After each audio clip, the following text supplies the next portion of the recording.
হ্যাঁ, ভালোবাসা থাকবে আমাদের যতদিন পৃথিবী আছে। মায়ের ভালোবাসা, পিতার ভালোবাসা, সন্তানের ভালোবাসা, একে অপরের প্রতি সহানুভূতি ভালোবাসা।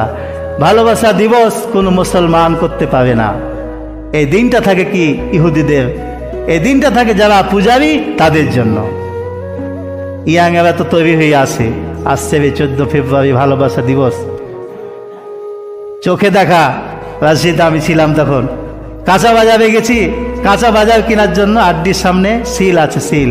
একজন প্রেমিকা আর একজন প্রেমিকার সিল, ওই নাম ধরে সিল ওর গালে মারছে, ওই আবার ওর গালে মারছে। তারপরে কি আর এক গালে তো যা করে তাই হচ্ছে। এগুলো অশ্লীলতা। ইউনিভার্সিটি পড়ে, কলেজ ইউনিভার্সিটি পড়ে, বয়স হয়ে গেছে 30 বছর 25 বছর, পুরা তো যৌবনে কি ফেটে পড়ছে, তারা কি অশ্লীলতা ছড়াচ্ছে। সরকার একটা নিয়ম দিয়ে দেয় যে মাগরিব পর্যন্ত পর্দা গার্ডেনে থাকতে পারবে, তার ঊর্ধ্বে থাকতে পারবে না। এরা কি মুআমিলা চলে কি রাত 10টা পর্যন্ত। এগুলো সমাজে অশ্লীলতা বাড়াচ্ছে কিনা। প্রত্যেকটা মানুষই দায়িত্বশীল। আপনি আপনার ছেলেকে শাসন করবেন যে সেই দিনে সে উদযাপন করতে যাবে না।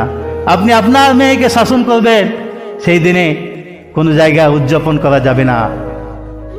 কেউ আবার দোহাই দেয়, আরে আজকের দিনে কেক দিয়ে, আমার মাকে একটা কেক দিয়ে ভালোবাসাই জানাবো, শ্রদ্ধা জানাবো। এগুলো ঠিক নয়, এগুলো থেকে দূরে থাকতে হবে। এগুলোর দ্বারা কি জেনা, ব্যভিচার, অশ্লীলতা, বেহাইয়াপনা, নির্লজ্জতা এগুলো কিন্তু প্রকাশ পায়। এগুলো যদি প্রকাশ পায়, আপনি যদি আপনার ছেলে মেয়েকে ছাড় দেন এই দিনগুলাতে, তাহলে কি আপনি দায়ুসের কাতারে দাঁড়াবেন। আপনি যতই নামাজ পড়েন, যতই হাজি হন না কেন, আপনার পরিবারকে যদি আপনি শাসন না করেন, তাহলে এটার জন্য কাল কিয়ামতের দিন আপনাকে জবাবদিহি করা লাগবে।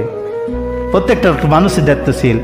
সরকার যেমন তার স্থান থেকে দায়িত্বশীল, চেয়ারম্যান যখন তার স্থান থেকে দায়িত্বশীল, আপনি একজন পরিবারের মাথা, আপনি একটা দায়িত্বশীল।